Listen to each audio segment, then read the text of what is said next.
नमस्कार, मैं सुष्मिता मिश्रा। आप देख रहे हैं 4 PM news network. Chief justice of India 730 दिनों तक देश की सबसे बड़ी अदालत के मुखिया रहे जस्टिस चंद्रचूड़ की विदाई हो गई। विदाई के मौके पर उनका विदाई भाषण भी हुआ, उनकी तारीफों के पुल भी बांधे गए, उनकी खासियतें भी गिनाई गई, उन्हें अपने वक्त का शानदार जज भी बताया गया। लेकिन जस्टिस चंद्रचूड़ की विदाई के बाद अब इतिहास उनके कार्यकाल का मूल्यांकन कैसे करेगा।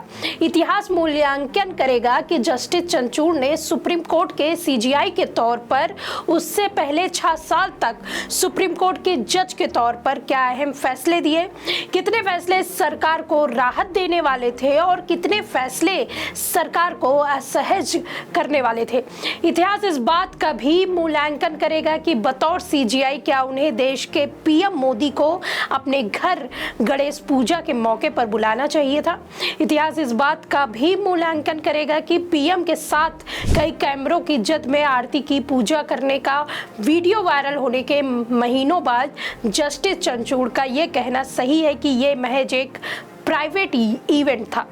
इतिहास इस बात का भी मूल्यांकन करेगा कि अयोध्या डिस्प्यूट पर राम मंदिर के पक्ष में फैसला करने वाले जजों की बेंच के अहम सदस्य के तौर पर गुमनाम जजमेंट लिखने वाले जस्टिस चंद्रचूड़ ने सालों बाद ये क्यों कहा कि भगवान ने उन्हें फैसले का रास्ता दिखाया था। जस्टिस चंद्रचूड़ को भी कुछ दिनों से इस बात की चिंता सता रही थी कि उनके रिटायरमेंट के बाद इतिहास उनका मूल्यांकन कैसे करेगा। आज हम इस वीडियो में बात करेंगे चंद्रचूड़ के 10 बड़े फैसलों की, जिसमें से उनके कुछ ऐसे फैसले हैं जो मोदी सरकार के खिलाफ है। सबसे पहले बात उस फैसले की जिसको चंद्रचूड़ ने अपने वर्किंग डे के आखिरी दिन सुनाया। अलीगढ़ मुस्लिम यूनिवर्सिटी पर उन्होंने अलीगढ़ मुस्लिम यूनिवर्सिटी यानी AM को अल्पसंख्यक संस्थान बताया है। कोर्ट के 7 जजों के बेंच ने 4-3 के बहुमत से यह फैसला सुनाया है। खास बात यह है कि कोर्ट ने 57 साल पहले दिए अपने ही फैसले को पलट दिया, जिसमें कहा गया था कि AMU अल्पसंख्यक संस्थान के दर्जे का दावा नहीं कर सकती है। हालांकि इस पर आखिरी फैसला यानी AMU अल्पसंख्यक है या नहीं, इस फैसले को 3 जजों की बेंच पर छोड़ दिया गया है। 3 जजों की बेंच इसकी जांच और विचार करके फैसला सुनाएगी। दूसरा अहम फैसला DY चंद्रचूड़ ने मदरसा एक्ट पर सुनाया है। इस फैसले से योगी सरकार को झटका लगा था। 5 नवंबर को सुप्रीम कोर्ट ने इलाहाबाद हाई कोर्ट के फैसले को पलटकर UP मदरसा एजुकेशन एक्ट को बरकरार रखने का फैसला सुनाया। इसका मतलब है कि मदरसा चलते रहेंगे। इससे पहले हाई कोर्ट ने UP के मदरसे में पढ़ रहे सभी बच्चों का दाखिला समान स्कूल में कराने का आदेश दिया था। अब बात तीसरे फैसले की कर लेते हैं। यह फैसला है योगी सरकार के बुलडोजर एक्शन पर, जिस पर 6 नवंबर को DY चंद्रचूड़ के बेंच ने सुनवाई की और UP सरकार को जमकर फटकार लगाई। साथ ही कोर्ट ने यह भी कहा कि जिन घरों पर बुलडोजर कार्रवाई की गई है उनको 25 लाख मुआवजा दे। दरअसल पूरा मामला 2019 का था, जब महाराजगंज जिले में प्रशासन ने सड़क पर चौड़ीकरण के लिए कई घरों पर बुलडोजर चलाया था। इस मामले पर मनोज टिब्रेवाल की ओर से सुप्रीम कोर्ट में रिट याचिका दायर की गई थी, जिस पर सुनवाई में DY चंद्रचूड़ ने UP सरकार को फटकार लगाते हुए कहा कि आप बिना नोटिस दिए कैसे इस तरह से लोगों के घर गिराना शुरू कर सकते हैं। इस तरह से किसी के घर में घुसकर उसे गिराना अराजकता है। इसके अलावा चौथा बड़ा फैसला अनुच्छेद 370 पर, जम्मू कश्मीर में अनुच्छेद 370 हटाने के खिलाफ दायर याचिका पर भी चीफ जस्टिस की अगुवाई वाले बेंच ने लंबी सुनवाई की थी, जिसमें कोर्ट ने आर्टिकल 370 हटाने के संविधान के तहत माना था और इसे हटाने के फैसले को बरकरार रखा। इस केस में चीफ जस्टिस ने कहा था कि जजों ने संविधान और कानून के दायरे में रहकर ही फैसला लिया है। अब DY चंद्रचूड़ के 5वें फैसले की, इसमें सबरीमाला मंदिर में महिलाओं की एंट्री पर था। केरल के सबरीमाला मंदिर में 10 से 50 साल की महिलाओं के मंदिर में प्रवेश पर रोक था। इसके नियमों के खिलाफ कोर्ट की जिस बेंच ने फैसला सुनाया था उसमें चीफ जस्टिस डीवाई चंद्रचूड़ शामिल थे। चंद्रचूड़ ने फैसला सुनाते हुए अपनी राय दी, ऐसा करना असंवैधानिक है और संविधान के कई अनुच्छेद इससे वर्जित करते हैं और इस तरह के प्रैक्टिस जारी करना गलत है।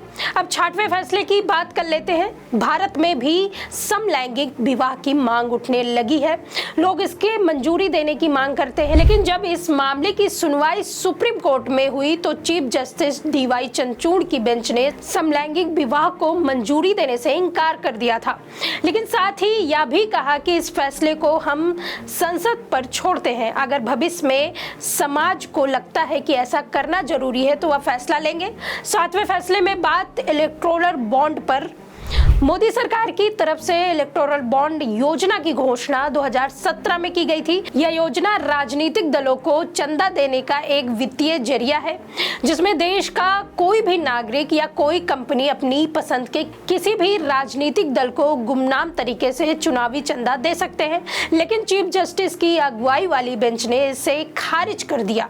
कोर्ट ने कहा कि चुनावी चंदा योजना सूचना के अधिकार और अभिव्यक्ति की आजादी का उल्लंघन है। राजनीतिक दलों के द्वारा फंडिंग की जानकारी उजागर न करना उपदेश के विपरीत है। डीवाई चंद्रचूड़ के 8वें फैसले में दिल्ली सरकार बनाम केंद्र सरकार की। दिल्ली सरकार के प्रशासन अफसरों के ट्रांसफर पोस्टिंग पर विवाद और आखिरी फैसला किसका मान्य होगा, इसको लेकर दिल्ली सरकार और केंद्र सरकार के बीच लंबे समय से टकराव था, जिस पर सुप्रीम कोर्ट ने अपने फैसले में केंद्र सरकार को झटका दिया और इसका अधिकार दिल्ली सरकार को दिया। कोर्ट ने कहा था कि ऐसे मामले में दिल्ली की चुनी हुई सरकार को ही फैसले का अधिकार है जो उसके दायरे में आते हैं। अब बात 9वें फैसले की कर लेते हैं। केरल की मशहूर हारिया मैरिज केस में फैसला सुनाने वाले बेंच का जस्टिस डीवाई चंद्रचूड़ हिस्सा थे। इस पर बेंच ने कहा था कि अगर कोई लड़की बालिग है तो उसके पास यह अधिकार है कि वह अपने मर्जी से शादी करे। अगर लड़की को अपना धर्म मर्जी से बदलना है तो उस पर भी कोर्ट आपत्ति नहीं कर सकता। कोर्ट ने धर्म बदलने की निजता का अधिकार करार दिया था। इसके अलावा वर्क प्लेस पर यौन उत्पीड़न पर डीवाई चंद्रचूड़ ने फैसला सुनाया था।